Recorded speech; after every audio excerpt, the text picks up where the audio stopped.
Baladons-nous dans le Doubs à la découverte des monuments et lieux d'exception de ce département. Aujourd'hui, direction l'abbaye de Montbenoît dans le village du même nom. Nous sommes donc en Franche-Comté, en pays Sauger, et cela a son importance, on le verra. Les liens entre l'abbaye et ce territoire, longtemps placé sous son administration, sont forts, comme nous allons le voir avec David Aubry, journaliste franc-comtois, auteur du livre « Sites remarquables et insolites du Doubs ».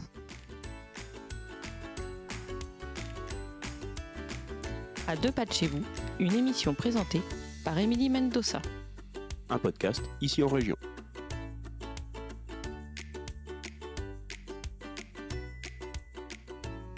Bonjour David. Bonjour Émilie. Alors cette abbaye de Montbenoît, de quand date-t-elle? Pourquoi a-t-elle été construite à cet endroit-là? L'abbaye de Montbenoît, déjà, elle est unique dans le Doubs puisque c'est le seul ensemble religieux médiéval conservé au fil des siècles. Alors bien que ses origines restent incertaines, des sources fiables confirment qu'à la charnière des XIe et XIIe siècles, une petite communauté de frères, dirigée par un prieur, était déjà établie à Montbenoît. Cette communauté a reçu à cette époque un vaste domaine concédé par Landry, le sire de Joux, qui comprenait forêts, pâturages, cours d'eau, prairies et autres terres. Alors ce territoire correspondait à celui du Sauget, dont les limites n'ont pratiquement pas évolué depuis, et l'installation de colons venus de Suisse et de Savoie marqua alors le début du défrichement et de la mise en valeur de cette région encore peu exploitée à l'époque. Et puis, à partir du milieu du XIIe, la communauté religieuse, adoptant la règle de Saint-Augustin, a acquis le statut d'abbaye et connu une période de prospérité favorisée par le soutien des fameux sires de Joux. Du côté de l'évolution des bâtiments, quelles ont été les étapes importantes? Au XVIe siècle, d'importants travaux d'embellissement de l'église abbatiale furent entrepris sous l'impulsion de Ferry Carondelet, abbé commanditaire de Montbenoît, puis jusqu'à la fin du XVIIIe, le territoire resta administré par le monastère et son abbé, malgré des bouleversements historiques. En 1773, le monastère ferma définitivement ses portes, tandis que l'église abbatiale fut convertie en église paroissiale. Et vous vous en doutez, pendant la Révolution française, l'ensemble abbatial fut vendu comme bien national.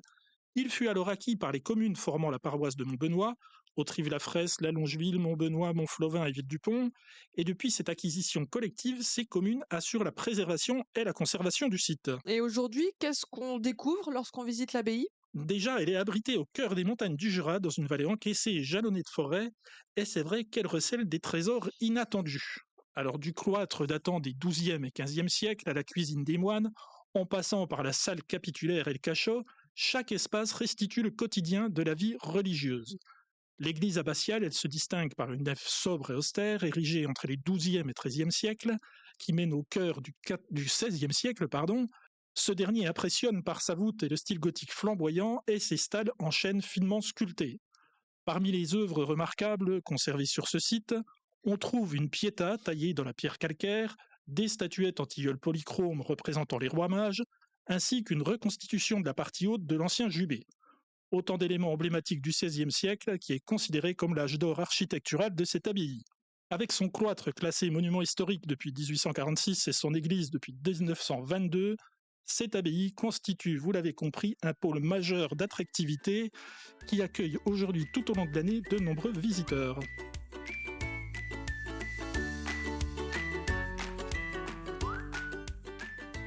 À deux pas de chez vous, un podcast ici en région.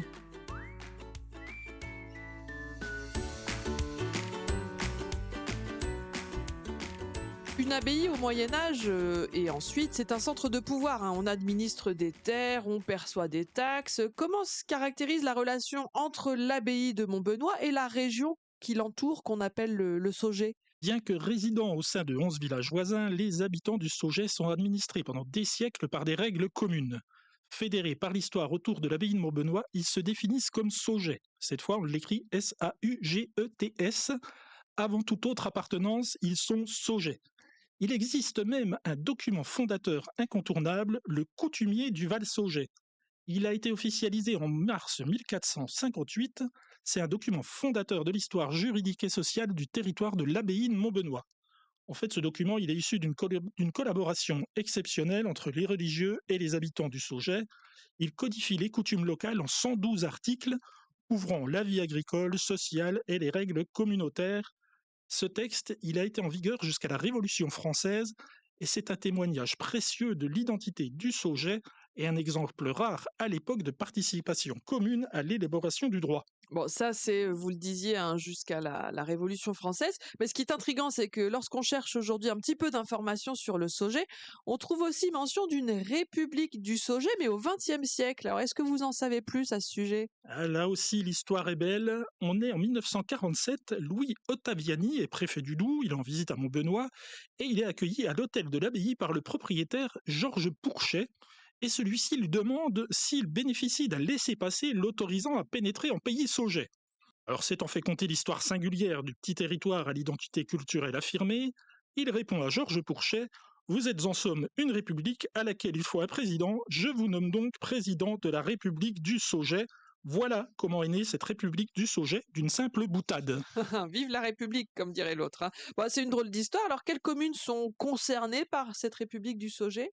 Arson, Buny, Gillé, qui est la capitale économique, Autrive-la-Fraisse, Lachaud, La Longeville, Les Alliés, Maison du Bois-Lièvremont, Montbenoît, autre capitale politique celle-là, Montflovin, Ville-du-Pont. Tout ça fait 11 communes, 128 km². Alors pour la petite histoire, c'est 50 fois plus que Monaco, mais avec 5000 habitants, là par contre, c'est 8 fois moins. Et 12 petits mondes est allé jusqu'au bout, ce qui ressemble au départ à une blague. Oh que oui, et ça dure. Qui dit territoire et institution républicaine dit contrôle. Vous ne franchirez pas les frontières de la République sans l'indispensable laissez-passer délivré par la présidence du Saugeais. C'est organisé sur demande à l'attention des groupes, et le contrôle des laissez-passer par les douaniers en uniforme fait partie du folklore et des traditions locales. En toute bienveillance et dans la bonne humeur, évidemment, les passagers des cars et convois sont invités à se mettre en règle en se voyant remettre le traditionnel laissez-passer nominatif, paraphé, s'il vous plaît, par le président de la République en personne. Alors, anecdotes croustillantes et chants de l'hymne national du Saugeais sont au programme de cette petite inspection souriante. Il y a aussi l'hymne du Saugeais, composé lui en 1910, qui célèbre l'identité culturelle de la République du Saugeais et est écrit en patois Saugeais toujours, avec un peu de sérieux mais beaucoup d'humour. Et en plus de son hymne, le Saugeais possède des timbres, dont un timbre poste officiel émis par la Poste et valable partout en France, aussi sa monnaie, inutilisable mais très appréciée des collectionneurs, et on n'oublie pas un blason composé d'une crosse d'évêque et d'un aume de chevalier qui rappelle l'histoire du lieu, avec le sapin et la rivière qui résument eux le paysage de cette république.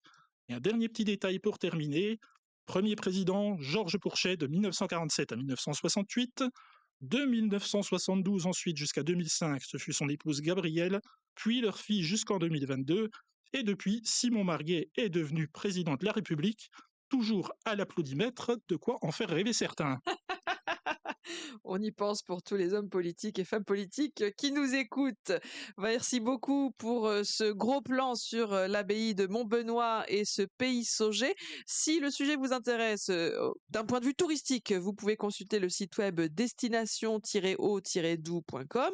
Et pour tout ce qui est histoire et lecture, il y a bien sûr votre livre, David Aubry, aux éditions Ici en Région, Sites remarquables et insolites du Doubs.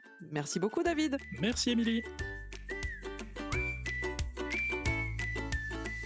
C'était À deux pas de chez vous, présenté par Émilie Mendoza.